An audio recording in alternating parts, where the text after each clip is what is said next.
We have been moving the pigs a lot, and it is raining, and I went to the feed store and got $7 worth of turnip seeds. It's about 2 pounds.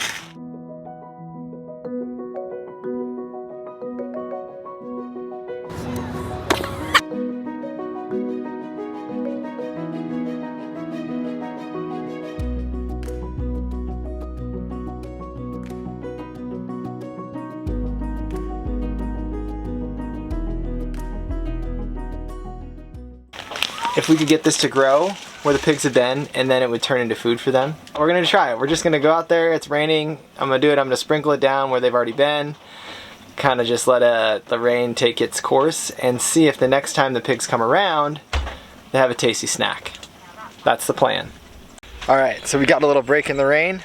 Perfect time to plant some turnips. I have this many, which seems like a lot. It dumped a little this morning.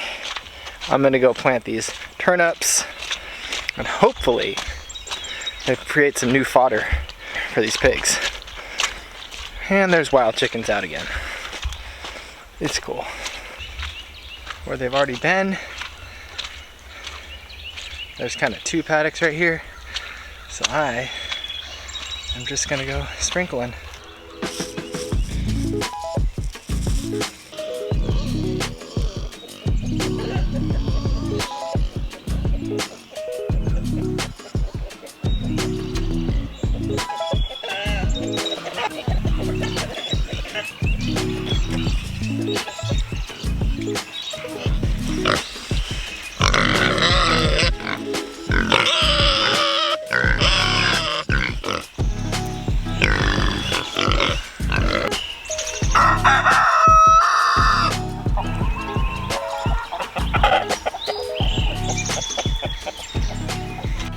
So another reason for the pigs is we were using the pigs to work the land, to keep the land down, to clear out some of the brush and the weeds that were there, and they did a great job of that. But then Brianna and I were talking, and why not use that space that we already cleared to plant something that they can come back around and eat. So it'll take, reliance off of the food system, which is kind of the commercial food system, which is kind of broken. And our reliability and having to go to the feed store all the time, if we can just cut some of that cost-wise and just overall functionality, like if we can just use what we have here to make more food, how much cooler is that? And plus I think the turnips will probably do good for the soil too. I just can't wait to see them come up and then those pigs come back around and eat them. It'll be really cool. So save money, make the soil better, cut our reliance on the food system. So is the beginning of ramp season. And we're new to this, but I've heard nothing but good things about ramps. And our neighbors kept telling us we had some on the hillside, and the other day I came down here and I found some.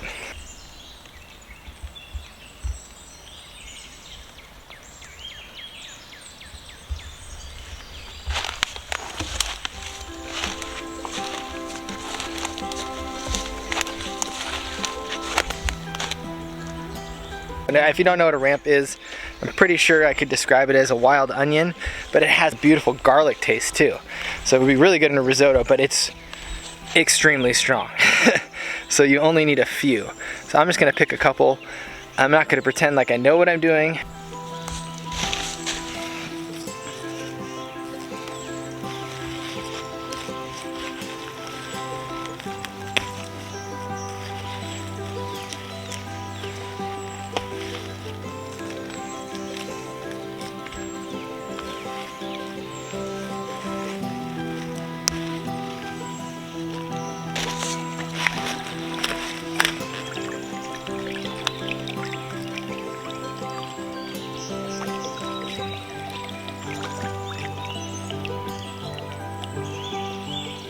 You can smell the garlic.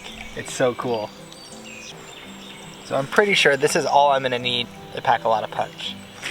The other cool thing I'm looking for around here, and I haven't found yet, but it's also morel mushroom season. And I'm not quite a mushroom forager yet, but it'd be really cool if we could spot some of those too. Okay, so here we go on the next round of mudding. I'm gonna go up top, shift some stuff to the other side so I can do the other side of the loft. And then after I get that, hopefully move into our room on the other side, and then get ready to start sanding. I'm gonna get this ceiling done.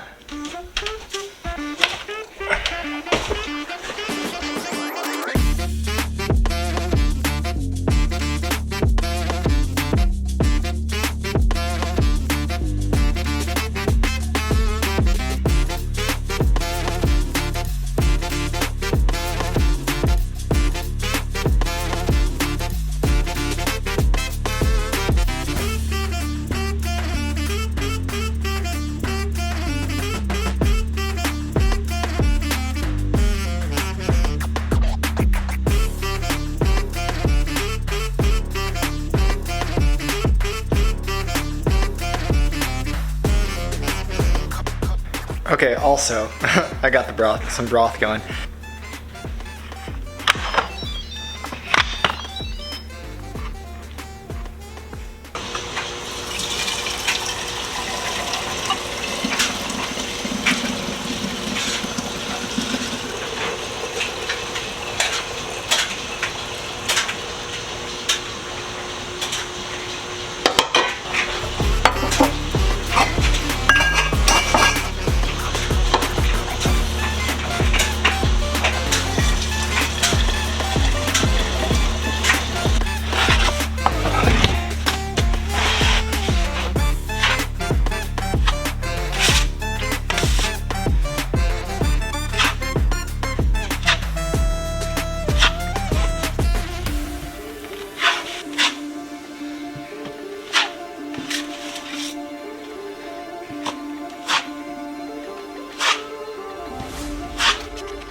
That's it for mudding. Now it's risotto time.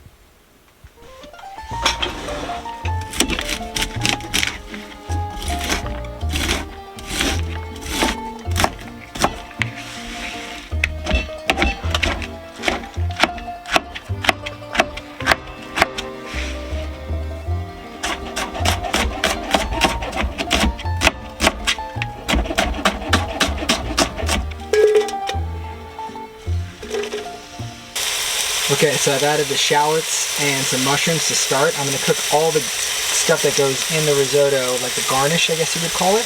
I'm going to cook it first and put it to the side. I've also decided that I'm going to cook the ramps separate and add them, since I've never used them before. I don't want them to be too strong. So I'm going to cook them all by themselves and then kind of add them as we need it to the rice and the garnish.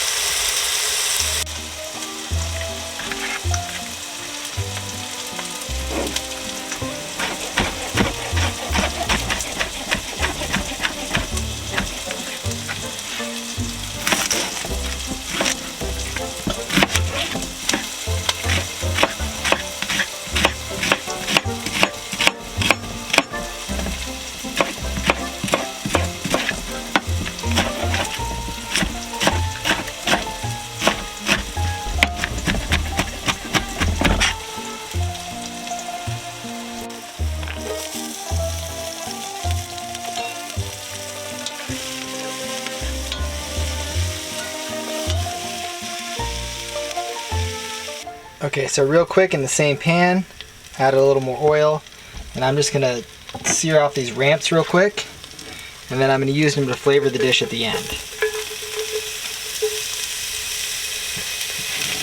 Because again, I'm not sure how much flavor, I don't wanna have too much, I'm gonna cook it now to get a little bit of aromatics in the pan.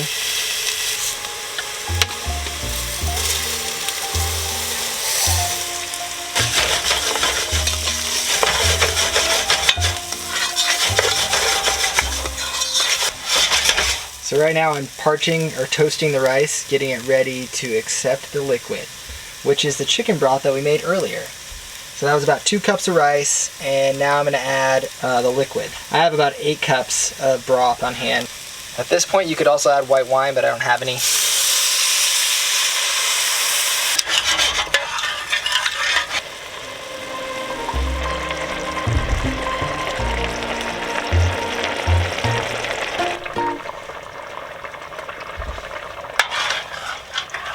So I've added about 2/3 of the liquid.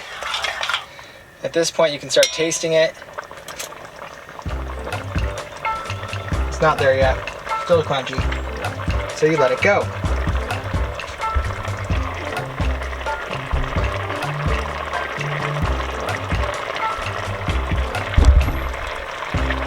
Since I'm taking this risotto somewhere else, I'm going to leave it a little looser than I normally would because it's going to firm up as we drive to where we're going. So it's almost the point where I'm going to add some cream from our cow, some Parmesan, and the ramps, and the garnish. Okay, we're almost at the end. We're going to add some butter. We're going to add some cream. We're going to add the ramps. Stir, stir, stir, and let it reduce.